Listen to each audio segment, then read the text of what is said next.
First of all, I would say, why must it be a sir? Why can't it be a ma? How many women do we have playing in these fields? Let's do something together. Let's partner.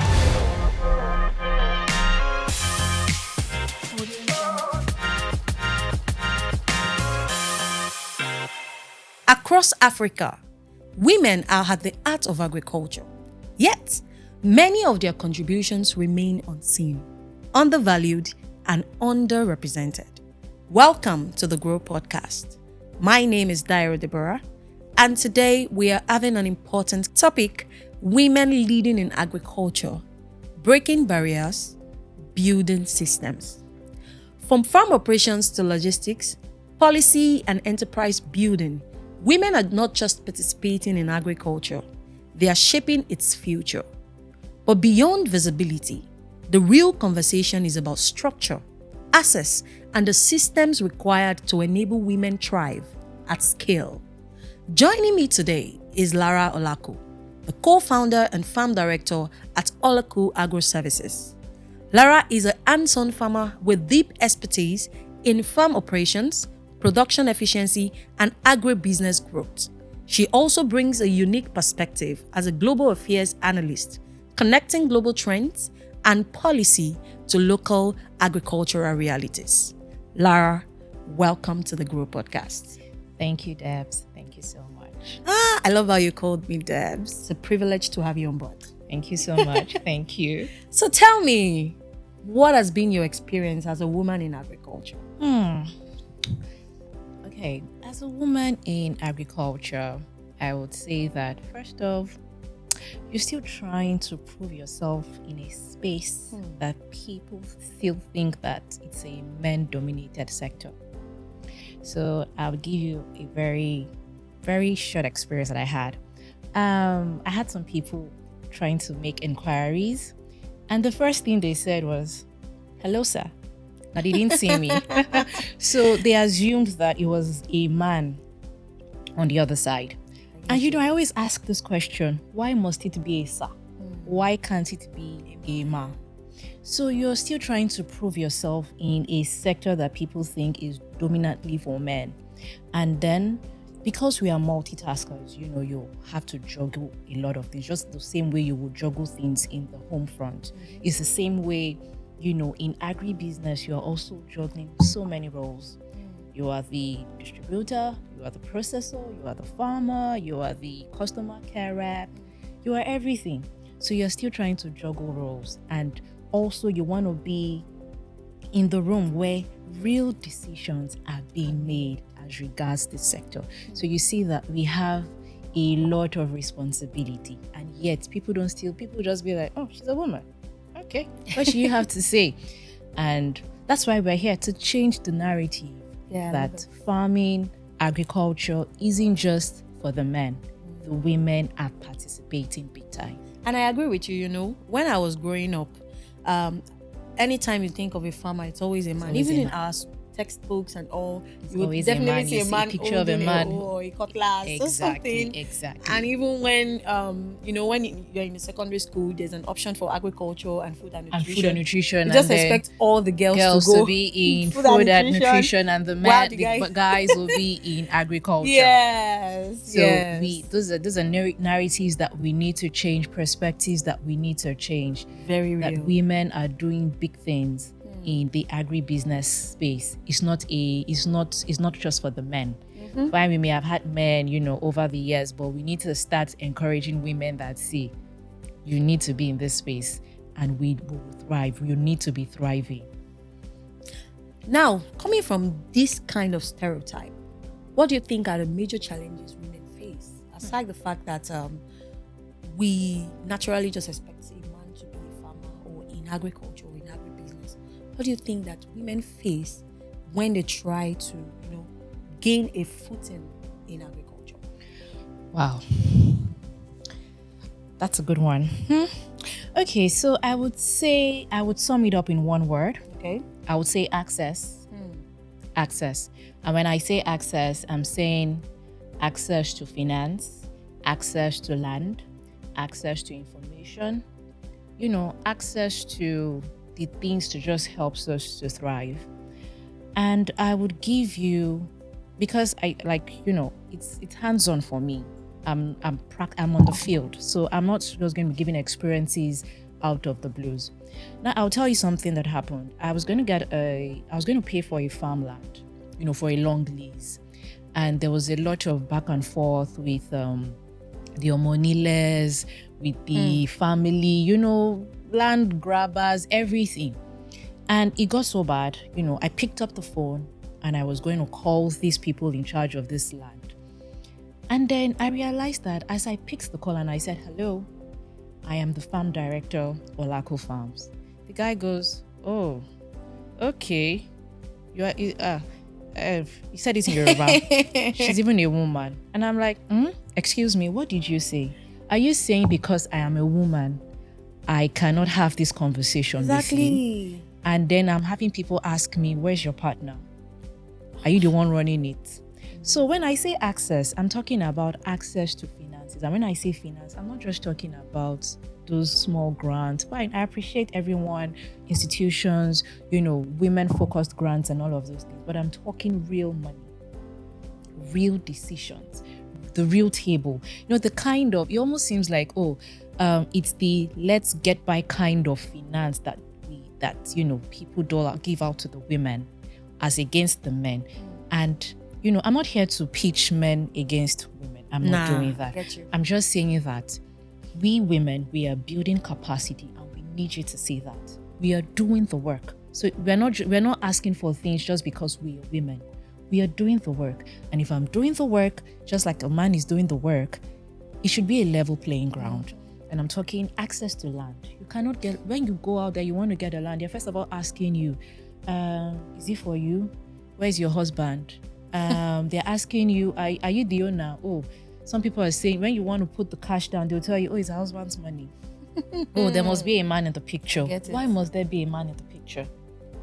Why must there be a man in the picture? So those are, issues we go through. People still feel like we do not have the capacity to take on this very risky sector. They feel like, when it gets tough, we'll leave it. Or sometimes when your responsibility from the home, when it comes into the business, she's going to pack her bags. She's going to run away. She does not have that tenacity, the resilience of a man. And we are here to change that narrative. I'm sorry, who says we don't? Do you know who we are as women? We can juggle a lot of things at the same time and we'll be effective, we'll be productive. My own is just, if we are doing the work, I'm not asking you to give me favor me because I'm a woman. I'm asking, what I'm telling you is that if I'm doing the work, you are seeing the work, then it should be a level playing field. That reminds me of a conversation I had with some of my colleagues recently. As much as we say women have a lot of privileges, some people say pretty privileges. Yes. When it comes to business, no sane man will just put out his money or say, I want to invest just because you're beautiful. Mm-hmm. They want to see what you have upstairs. They want to see how far you can deliver. And it's just so heartbreaking that a lot of people, a lot of investors or business people just feel like if it's a man, he has more capacity to deliver. But it's a woman, maybe they are just weaker vessels. I don't know. Mm-hmm. Do you think this particular challenge is more of a structure issue or a culture issue? And I'm coming from the aspect of especially where we find ourselves, the country, the African continent and all. We see that women are expected to be, submissive. They're expected to be under a man, and which is more like that's our culture. I'm responsible for somebody, or somebody is responsible for me. How to put that? Yes, somebody is responsible for me. Exactly. Takes care of all my needs and all that. Exactly.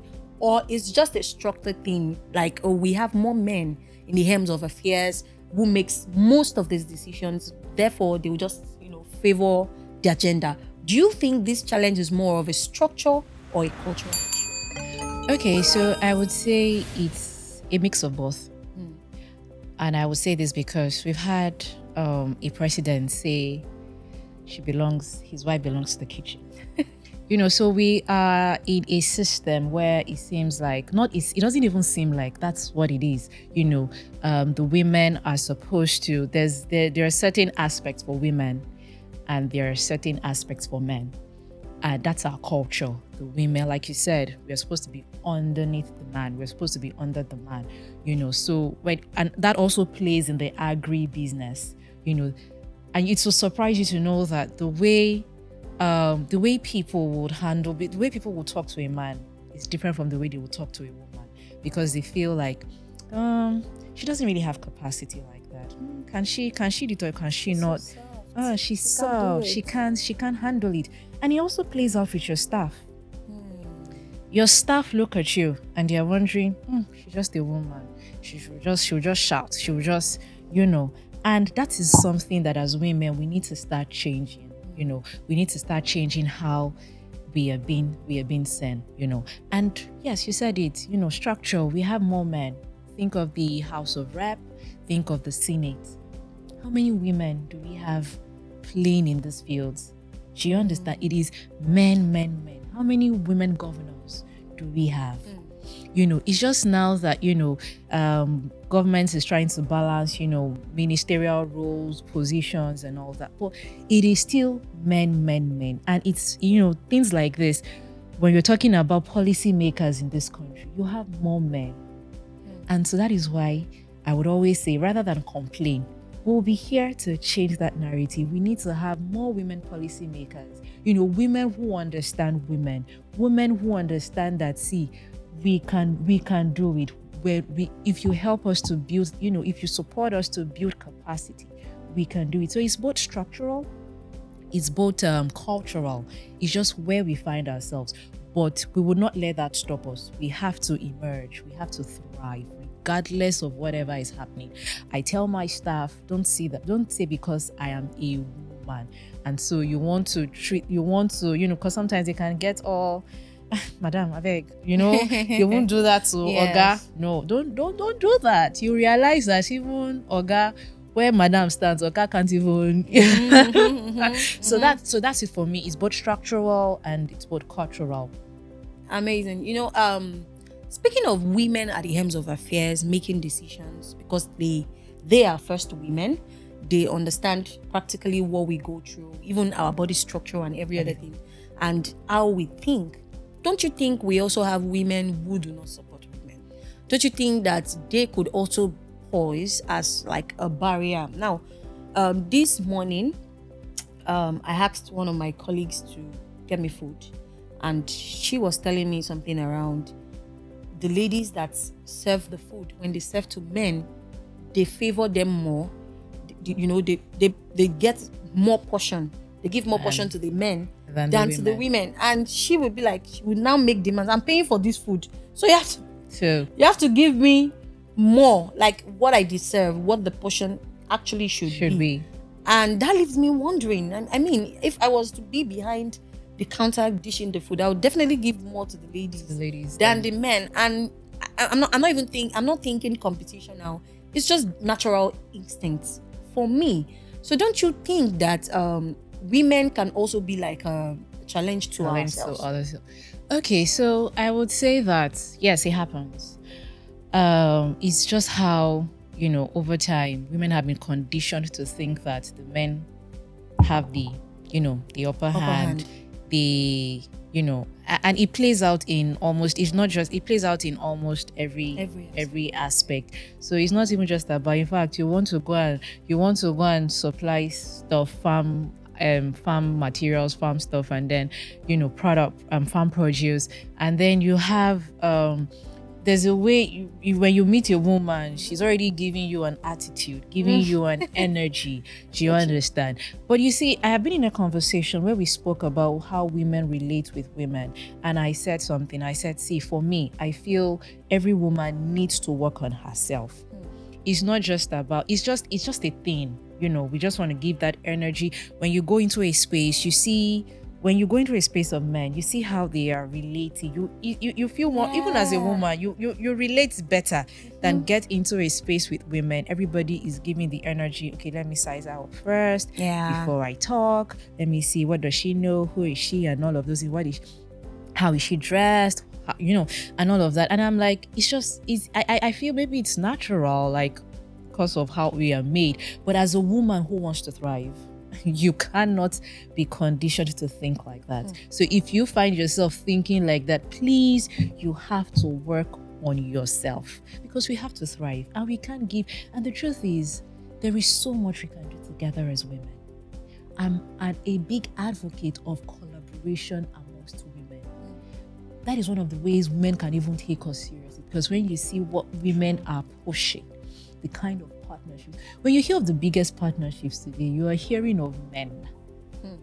And I'm asking myself, why can't we women as well come together, put resource together, human resource, finance, information, put it together and begin to form strong partnerships that last, strong collaborations that last. When you hear of all the billionaires, you listen to all those wealthy men talk, and they're talking about the partnerships they've had in the past.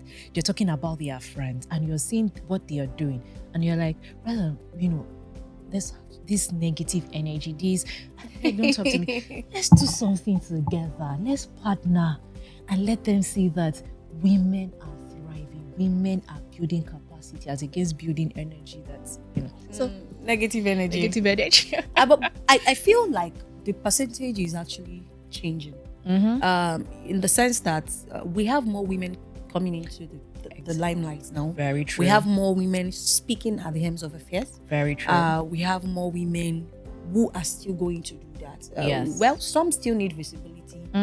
And I think that we need to attack people more from the grassroots. So what are the mindset shifts that women need to have for them to thrive in agriculture and even entirely? Okay, first of all, I would say perspective. How do you see yourself? How do you build? Whatever you're building, be it agribusiness, be it in entertainment, in education, hospitality, whatever the sector is, how are you building?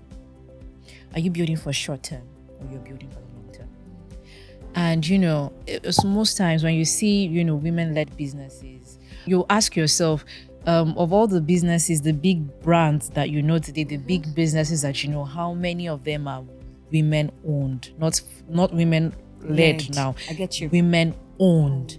It is time for us to start owning. As against, yes, we are leading. Leaders are emerging. We want to have women owning banks. We want to have women owning agricultural, owning the industry. Do you understand?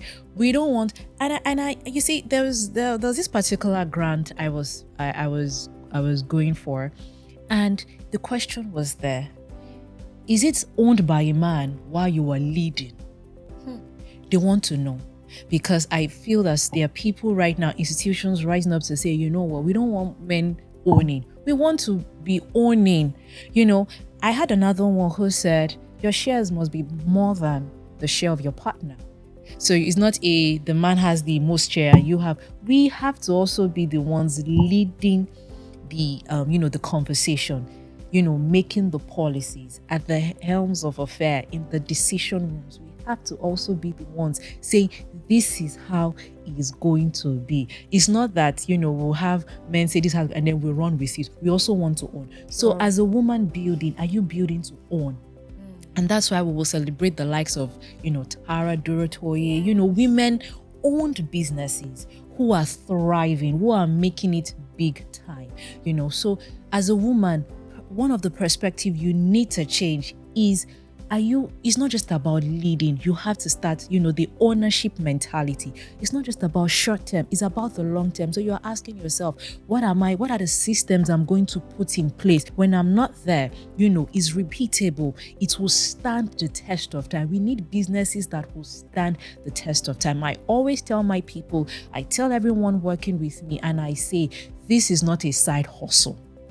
Women are, we are the side hustlers. I have this one I'm doing, I have that. No, I tell them, this is a legacy that generations from now would say, thank God for Lara Olaku. Thank God for Olaku, Agro services. So that's what you should always ask yourself. Whatever you're building, your mindset, your perspective must not just be, it's just a side piece. No, you are building long term. You are building a legacy that will stand the test of time, even when you are not here anymore. Speaking of systems, you made mention of systems, and I think that's because we see women as emotional beings. Because sometimes I believe that this is one of the reasons why, before any business person can commit to you, you must first be logical than emotional. Very true. And I am a woman, and I think that I am more emotional than logical.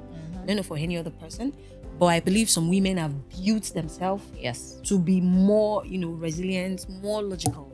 That's the word. But when it comes to systems, you cannot use emotions to build systems. Exactly. Like, how very important is systems being put in place for women in agriculture? Okay, you cannot overemphasize, systems, because systems, I would interchange between systems and structures. Yeah. Systems, structures helps you to be efficient and effective. It helps you to be productive. And like you said, when you're going out there for the big deals, you cannot go with emotions. They want to see logic.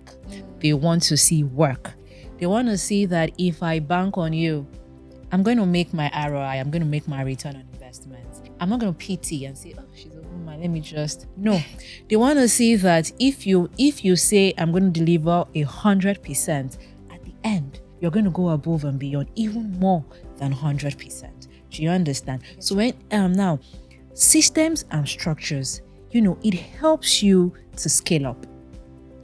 And there is no reason being in this business, in agribusiness, and not thinking scale up. We've talked about perspective change.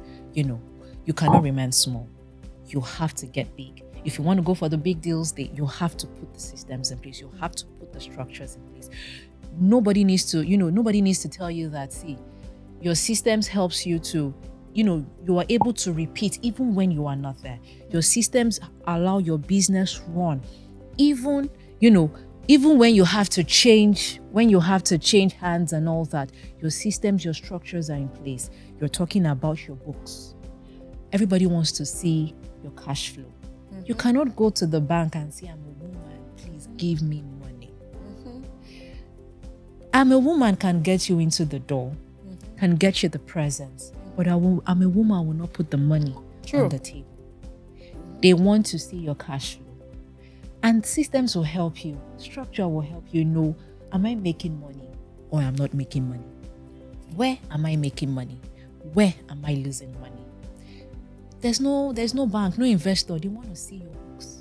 And you will not say, oh, she's a woman. Let's don't worry. You don't need to worry about the books. It's investment we're talking about. Yeah. Nobody wants the bad investment. I want to make my money. I don't want to hear stories. So if you want people to bank on you, you have to put the systems in place. Your data collection. How are you gathering your data? And when we say data collection, we're not talking of some random, out of the world, out of space kind of data. We're talking about your daily data, your day-to-day operation.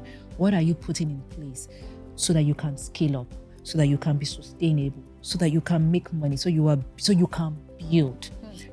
These are the things certain things you have to put in place. So make sure that it's for the long term. You're not doing, and I always say, when you're coming into this space, please do not think short term. Don't think it's a quick money making scheme. I'm sorry, that's not what it is. You have to build yourself, build your structures so that you can be effective, you can be efficient. And it's not just for farmers alone. The agribusiness consists of a lot of, it's the value chain. You have the processors, you have the aggregators, you have the distributors, you have, different aspects. You have the tech, you have so many aspects. So whatever aspect of agribusiness that you are into, you must put structure in place. You must put systems in place. That system also helps you as well, because you cannot be everywhere at the same time. But when you have systems, it is running. Your day-to-day activity is running. Your people, your staff, everyone working with you, they know when there is a problem. Systems also help you to catch problems that might eventually become big. Do you understand? And I will just give you a very practical example. We run a poultry farm, and we know, because we have collected data and we have built a system and structure around it, we know that between certain hours, our chicks produce more. So because we have that already, anybody who goes there to work, and they see that, okay, between this so and so time where we produce more eggs, the eggs are less. Nobody needs to tell you anything. There's a problem already. Because there is data, because there is structure, you are able to escalate it, that I think there is a problem and we need to quickly tackle it before it becomes bigger, before it becomes, and that's why. And it's because when we encounter problems, why do farms close down? It's problem. Something happens that we did not take care on a small scale. It became big, and we did not have the funds, we didn't have the people, we didn't have the resource to tackle the problem. And you will hear a lot of painful stories like that. So that is the reason why systems and structures are very important. If you're going to start out, please don't just say, I'm going to sell it. The buyers will come. The people will come. The people, in reality, they don't really come like that. You've got to do the work. Now, speaking of systems and structures, it is very important for people to leverage on that to scale up. I mean, I believe that any business you see right now thriving, they didn't just start and just thrive. They tried, failed at some point, put in structures to make things work. In fact, I believe that businesses that are struggling need to check their systems. Exactly. Because you're working with people, not just money. And True. people will always be people. People, exactly. Now, speaking of scaling up, how can women leverage on global stages? How can they get themselves in global stages while they build agribusinesses? Because believe you me, I think nobody wants to stay mediocre. I think nobody wants to stay local. Exactly. How can we go out there as a woman and change the narrative, change the stereotype? That I know you see us as soft, weak, whatever you call it, but we can make things happen even on global stages. Okay. All right. So I would say, I would start by saying nobody does anything in isolation. And when I say that, I mean that. So let me just bring it down to the agribusiness space. You don't farm in isolation. So it's not just a me thing. I'm doing my thing. Policies affect you. Even global policies affect you. Whatever is happening in the world, it affects you. You might think, oh, I'm somewhere, I run a farm in downtown Ikorodu, and you're wondering how something happened in Russia can affect me. Yeah, true. Something happening in Iran can affect me. Do you understand? So I would first of all say you must understand that you are not in isolation. Everybody's connected and everything is connected. And as a woman, how do you play on a global stage? So I always like to put this difference. When I say I'm a local farmer, I'm not telling you that I am what I'm trying to say is I'm indigenous. I am here in Nigeria, who is going to do big things, ready to do big things on the global stage. So I just like to make that differentiation, that difference. Say that when someone says support a local farmer, we're not just telling you support someone because the person is local. No, we are saying support the indigenous farmers so that we can play on the global stage. And how do we play on the global stage? As a woman, you have to be informed. Information is key. What is happening in your sector? What are the things happening globally? What are global policies happening? As a woman, you have to stay informed. research. And that's what a lot of people are not doing. Everybody is using head knowledge. How I know it. How, you have to stay informed. You have to, how do we keep improving? You also think of different areas. Like I said, the value chain is big. You don't have to be the farmer. Even if you are the farmer, you also think of value addition. How can I make my produce better? How can I make it better for export? I tell people, I say right now, to take anything to Europe, there's something we call traceability. Yeah. They must be able to say it came from Olaku farms. Yeah. And you know what that means? It means that you will not just produce anyhow. You won't just do it anyhow. There are standards, precision, everything. And you're going into a continent where they don't joke with, they don't joke with their produce. Here in Africa, it seems like anything goes. But for us to play on the global stage, you cannot say anything goes. True. It has to be up to standard. True. How are you adding value to whatever you are doing to play on the global standard? How are you, what information do you have about your industry to help you? What is out there for you? What more can you do? You are not just going to say, I'm a farmer, I remain a farmer, I stay. That's fantastic. But there's always another level to scale up. So you're farming tomatoes. Good one. We love you for that. But then begin to think, how can these tomatoes leave the shores of Nigeria and get into the global stage, whereby they are running back to, these tomatoes, there is something about it. You're going to think of value addition. I might not be able to get the raw tomato to London, but maybe when I do some value addition, turn it into paste, branded properly with the exact, with the right standards,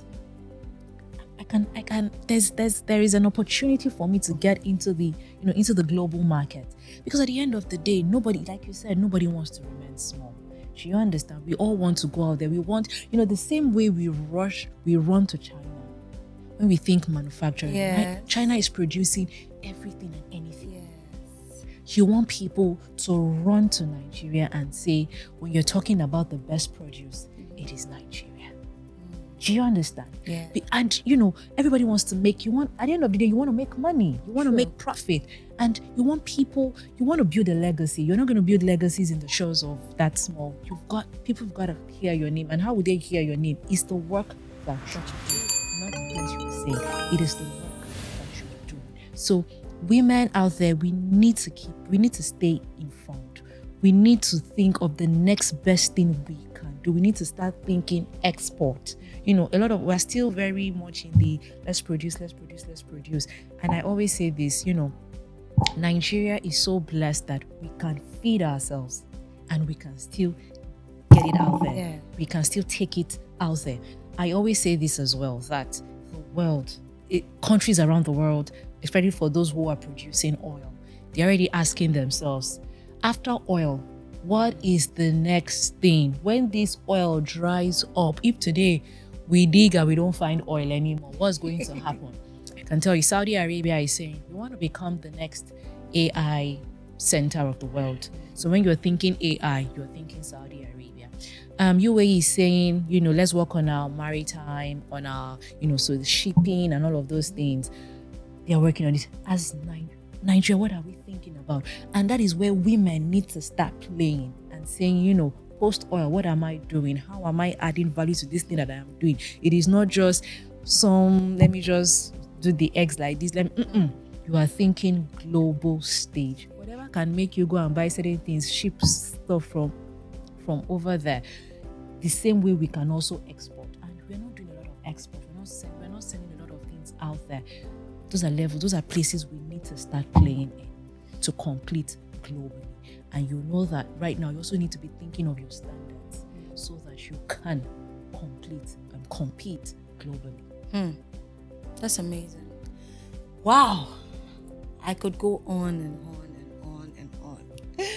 I mean, this is such an insightful conversation. Thank you. Thank you so much. Thank you, Thank Debbs. you so much for doing this with us. And And as we wrap up today's conversation, one thing is clear. Women are not just part of agriculture. They are central to its future. True progress goes beyond participation. It requires breaking barriers, building strong systems, and creating environments where women can lead, scale, and thrive. Thank you very much, Lara, for sharing insights, experience, and perspective on what it takes to build with excellence in agriculture. And to everyone listening, I hope this conversation inspires you. Whether you're a woman in agriculture or someone supporting one, to think bigger, build stronger, and lead boldly. I remain Deborah Dairo, and this is the Grow Podcast. Until next time, keep growing and keep building systems that last.